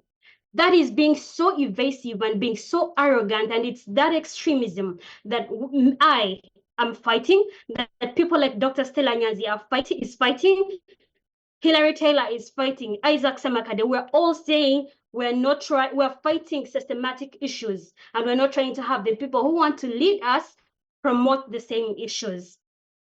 I want to be able to hold the government accountable without them coming to clap back at me and saying, hey, you're being funded by foreign agents. When you ask for accountability and they send you to the website and then you go find USAID, how much money are they getting? If they're, because to be honest, to gain the trust of the people, they've fronted themselves as independents, you know? So we're all out here contributing to the discourse. I don't want to be associated with any source of funding. I want to speak to President Sherem Seveni, who is doing the same thing directly without him coming back to me and say, Remy, you're being funded by sorry, that's a bad word. According to Anita Among, the half-read word, I don't even say, it should pass, by homosexuals. That is scapegoating. So and now we want to be able to get back to the studio and get parting shots from each one of us. I'll begin with you, Julius. Parting shot. Hold on, Canary. One more. There is one thing that I need. Let me just conclude on this. So, yeah, even make me lose my line of thought. Anyway, so I was saying we should not be promoting extremism. The government today is jailing NUP supporters because they feel they're asking for accountability. People like Olivia Lotaya are in jail for standing up for their rights, for exercising their civil liberty. So if we're able to ask President Sherem Seveni, stop killing people, stop jailing these young Ugandans, we should be able to practice what we're asking the government as well. Stop extremism. Clarity is important, and anyone who wants to lead should come out and explain, did Agora receive money, yes or no? And let's not dismiss this, because even if we're on the front line, we're activists and we should be held accountable as well. And that's my take. Thank you very much, Bahati. Let's get back to the studio and get, of course, parting shots for each one of us, and then we see how that goes. Julius. Thank you, Canary, and the viewers for listening into our views. I just want to remind the citizens that it is within their right to ask for accountability from the civil society, but especially from the government, where they are very justified, but also some of them go out of line. Like I saw Bahati, you know, threatening to report Agora to. She was behaving like, you know, when we were young, we had grandparents. So every time someone would poke you, they were poking each other with Dr. Spire. She threatened to that I can cause you things because I'm one American citizen. I can tell you the people down here are also facing hell. Natif talked about it, that the people here are actually putting a lot at risk that needs to be taken in account. That notwithstanding, we appreciate everyone's effort in this, in making sure that our government becomes more accountable to the citizens. And that is everyone's cry and call, and that must be maintained.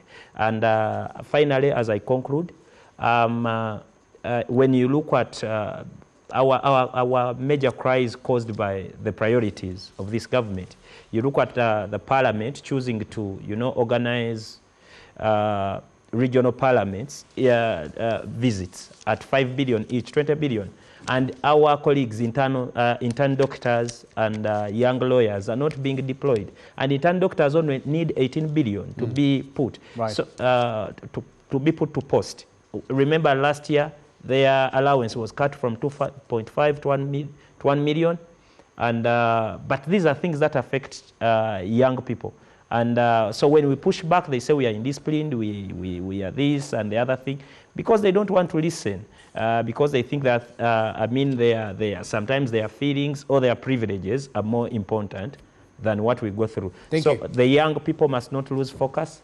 We must not lose our agents, and we must continue to hold, especially the state, accountable. Thank you, Julius. Marion, your parting shot. So my thing is that accountability people should pick a struggle, because no one, at least when Remy says one of them came up and said that they received foreign funding for this protest, she should be clear and say who. Because I don't remember Cynthia ever coming up and saying that Agora received money for the protest, so I don't know what she's talking about. So who are these people claiming that Agora received money for the protests? They should come out and tell us to our faces that I was part of Agora, and this is the evidence that I have that these people received money for the funding. So that's what I'm trying to tell Natif, that you cannot separate this thing for the narrative of the president.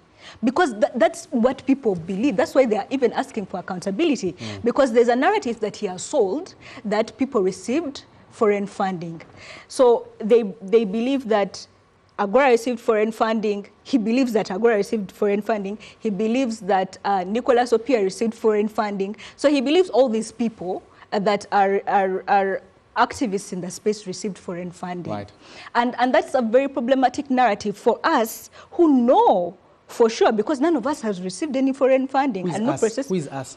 in the movement, in the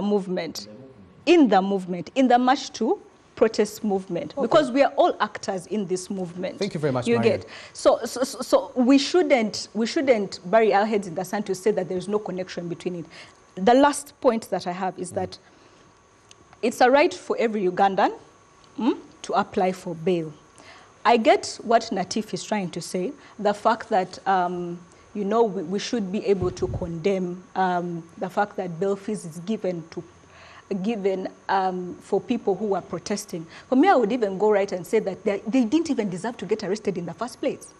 They're not even supposed to be behind bars. Because that's another way to look about it. They're fighting against a system, but what they're doing is constitutionally mandated. Okay. They shouldn't be behind bars in the first place.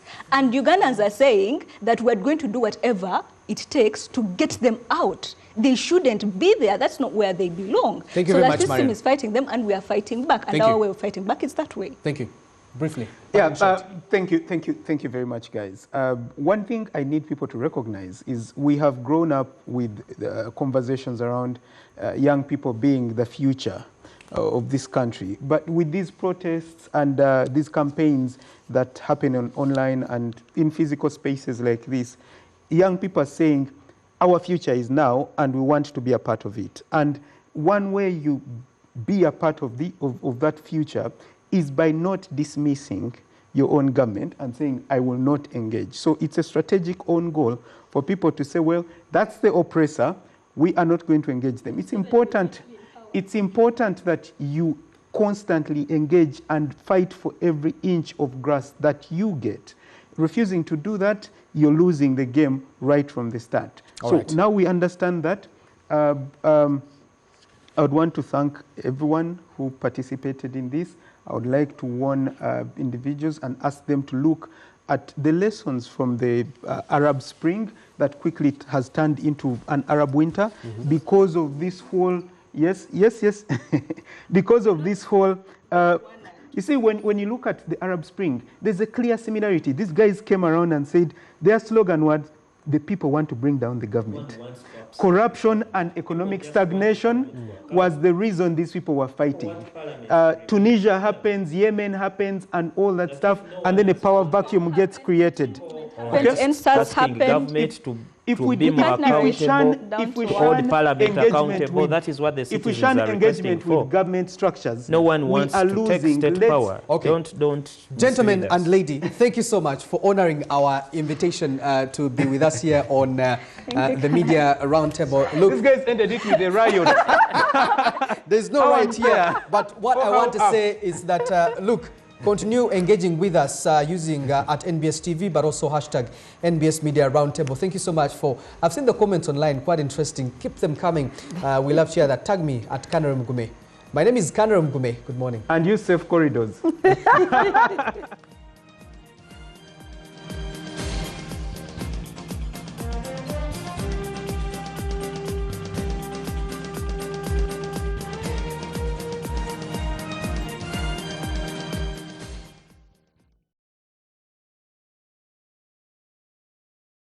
Are you ready to shape the future of industries? Join us at the Regional Industrialization Conference on September 24th and 25th, 2024 at Next Media Park in Naguru, Kampala, under the theme Building an Industrial Landscape Focused on Innovation, Technology, and Job Creation for Economic Growth and Environmental Conservation. Discover groundbreaking innovations, network with industry leaders in the sectors of energy and extractives, agriculture, manufacturing, logistics, construction, ICT, tourism, financing, and others, all focused on sustainability. Register today and be a part of the industrial revolution. The Regional Industrialization Conference, Climate Smart Solutions for Sustainable Industries.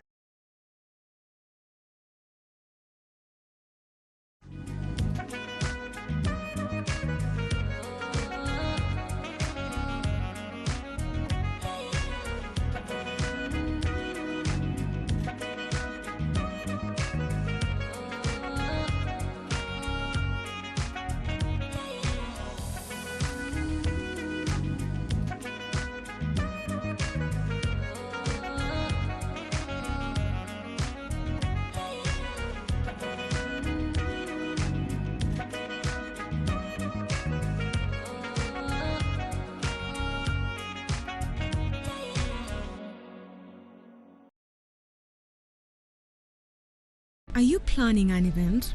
Think of X Events. For the best photography and videography of all kinds, we believe that every moment is worth capturing. Whether Kwanjula, weddings, Kuhinjira, bringing out the culture and glamour. And of course, a professional team that has mastered the art of the game and progea with elegance. X Events is located along Rubaga Road on Access Building opposite Hotel Sojavalo. X Events, capturing your precious moments. To you by the Ministry of Health and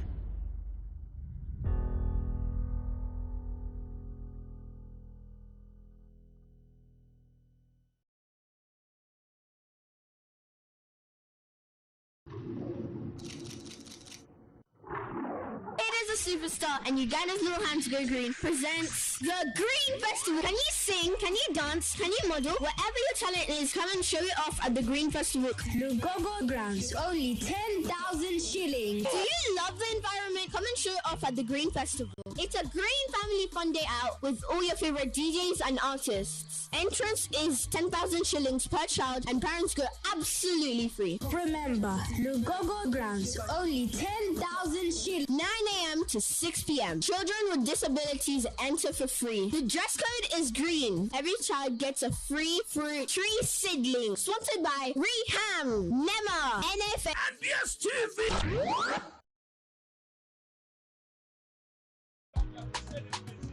You used to tell me that I don't make you happy.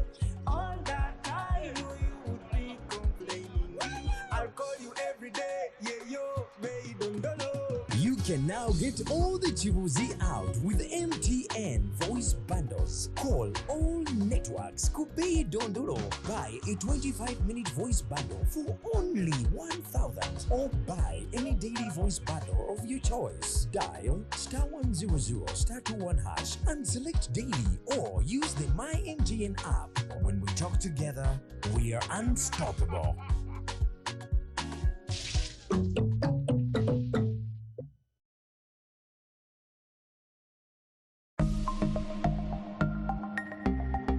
Better steady, be better.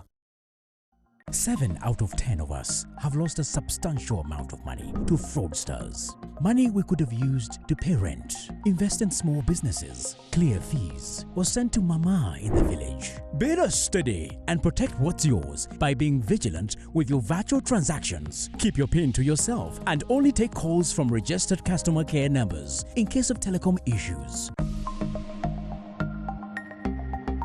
Better steady, be better. PUBA in partnership with Uganda Communications Commission, Equity Bank, Momo, United Media, MTN, Stanbic Bank, and NBS. Get ready for an extraordinary golfing experience of elegance and excitement at Uganda's oldest tournament, the Uganda Golf Open. Join us at Entebbe Golf Club this August the 18th as the best of the best face off on the greens.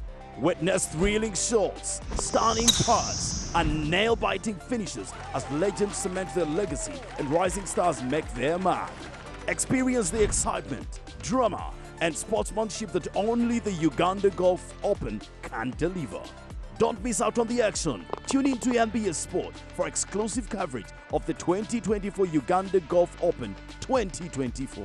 NBA Sport, the official broadcaster of the 2024 Uganda Golf Open.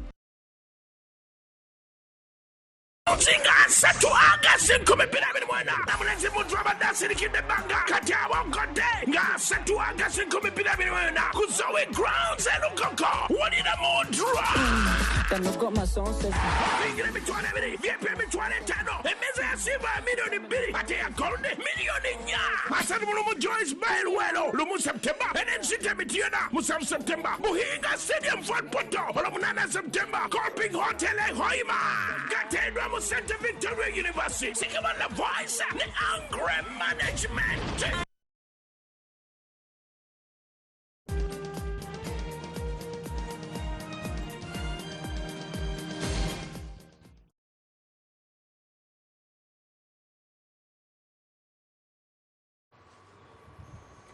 Good morning and welcome to the breakfast meeting. I'm Shafiq Neka and thank you for tuning in. And today morning, I'm talking about a subject that is very, very funny to me as a guy, but I'm going to learn more.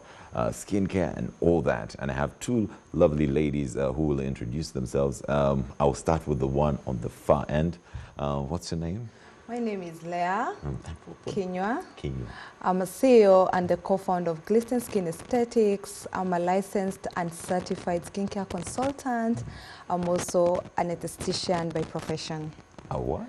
Esthetician. So what we do is to improve skin health, definitely, and also improve the quality of or standard of your skin. So basically good skin health and also enhance your beauty. So that's what skin aesthetics does. Yes. Yeah. Nice to meet you, Leah. Nice Pleasure meeting you. The one next to me. Hello Shafiq, how Hi, are you? I'm okay. Very nice to be here. My name is Faith Nabagala and I'm the founder of the Women's Getaway, a platform that brings women together to have a good time, celebrate womanhood and talk about everything woman, I should say, from beauty to finances, to relationships, to holidays, anything that makes us happy as women. Yeah. Yes. So the Women Getaway, is it like an events company? Is it, or it's a franchise? It's all encompassing. We have events, we have mentorships, we have, as I said, talked about travel. As you hear the word getaway, we are meant to go away as women. Should I say, it's a space for women to discover who they are, a space for women to be themselves, to network, to let go of all the heartache and all the stresses in life and come and be with other women. Oh, so men are have not a good allowed. time. I wouldn't want to say, don't put it like that. Men support us.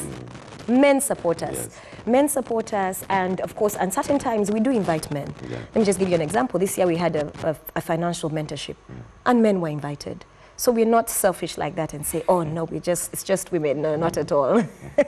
Well, what's the event that you have cooking up? Oh yes. So the event that we have cooking up, as a Women's Getaway, we do monthly gatherings. Yes. And this month, it's all about skincare. And of course, if we're dealing with skincare, we want to work with the best. And the best of the best is Leah. Leah has been part of the Women's Getaway, first of all. And that's one thing we do. We support the ladies within our community. And she's also one of the best. As you heard, she's studied it, she's experienced, and she keeps on getting better. So on August 31st, we have a gathering with skincare with Leah on your skincare journey. We want ladies to come. It's a mini masterclass, that's what I'm calling it. You come and learn and unlearn what you know about skincare. Okay? And Leah is going to handle that. I also can't wait. I can't wait to learn. Yeah? And it's going to be a great networking space. As I said, of course, you're learning about skincare, that's okay, but you're able to ask all those questions you've wanted to ask. You're able to meet Leah and get all the answers to all those issues that you might have. And there's also another lady called Daisy Sunshine, who's also very, very good with a social, she's a social media and content creator. Daisy's story is also quite amazing, still about her skincare. And we have a surprise guest who's also going to talk about nails. So it's all beauty for just 3 hours from 3 to 6 p.m. Some teas and very good, should I say, interaction, networking. Just have a good old time. Yeah. I'll start with that. Why should a woman or a man care about skincare? When I came up with the topic on your skincare story, it came from a place of broken people. So we've gotten to a place whereby when you come to my space, you're like, what do you use for your skincare? The first thing you're going to tell me, let me call my sister, let me call my maid at home. Let me call the person in the bathroom to check. You even don't know what you have in your house. It's because you entered to a supermarket, grabbed, shower gel, moisturizer, lotion, Vaseline, that's what you have. So we've gotten to a place whereby as African people, we have to embrace our skin color and work on them. So I tell my clients, we live at the equator, we are the equator as African women. So we have to kill the notion of, I want what is in the US to work for me as an African woman. They're not on the equator, we are sitting at the equator as African women. So if, I'm not saying it's bad to import, it's okay, but if you cannot know your struggles as a person, you cannot have the same struggle, right? So people have always had the notion of like, Vaseline is there, I need Vaseline. But that's not what you need. You have eczema, you have acne. We cannot have the same problems. You're a man, you produce less sebum. She's a lady. Her sebum, her hormonal changes are different, so she cannot use what you're using. You're getting the point. So can we learn to own our skincare stories? I hate that thing that, I'm just going to make a joke. Yesterday I had a client and I was like, what do you use? Let me call my maid to go to the bathroom and use. It's tiring, it's tiring. You go to a doctor, what do you use? Let me go to my doctor's chart, understand what they use. I want you to own your story. And that's why I'm inviting Daisy, because I've worked with her in a journey of 1 year. You call her in the middle of the night and you're like, Daisy, why are you using this cleanser? She can tell you why she has it.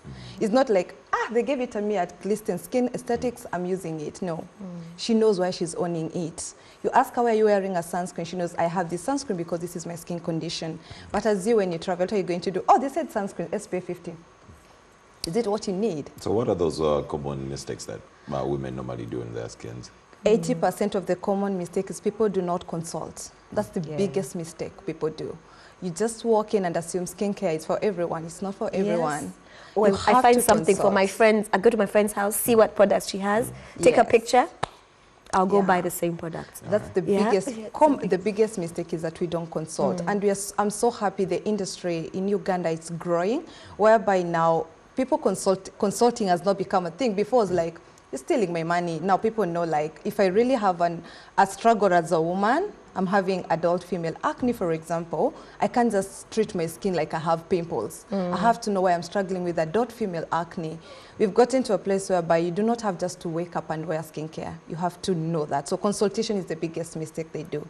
The second mistake we do, and this is for vendors now, we just import.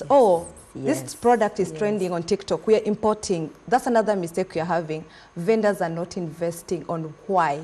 The why is the biggest word. That's another mistake. People do not understand why do you have this product. It's working in Korea, but does an African woman, an African man need it in Uganda?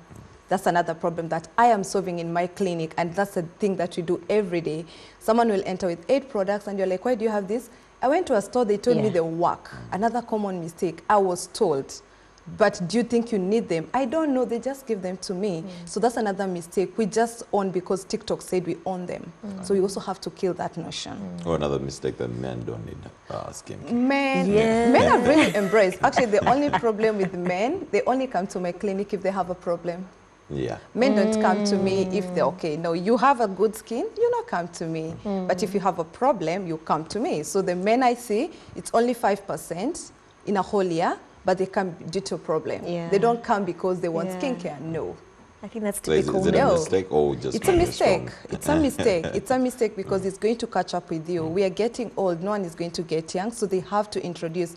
I say for a man, Worst case scenario, you have 3 products. That's a cleanser, a moisturizer, and a sunscreen. That's it. Okay. That's it. I'll definitely buy that. Shafiq, have you had that? Shafiq, if you don't have, you should end this interview right now. Yeah. So I wanted to go to it. Faith. Yes. What should we expect during this event Oh, in terms of skincare? Because it's a new concept most Ugandans would. Yes.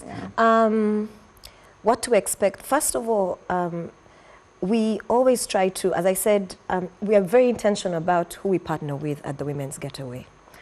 And you've had just within 5 minutes of how Leah is speaking. She lives and breathes skincare. So we want ladies to come, as I said earlier, to learn and also unlearn. I know at the end of the day it's going to save them money because we spend a lot of our budget as women on beauty. Starting from head to toe, right? Yeah. It's not a bad thing. But if you know and own your skincare story, you'll know what works for you as an individual, not as someone's best friend, because we are all different. Yeah. We really are different, okay? So you're going to come and learn. When you make your payment, so it's 90,000 shillings.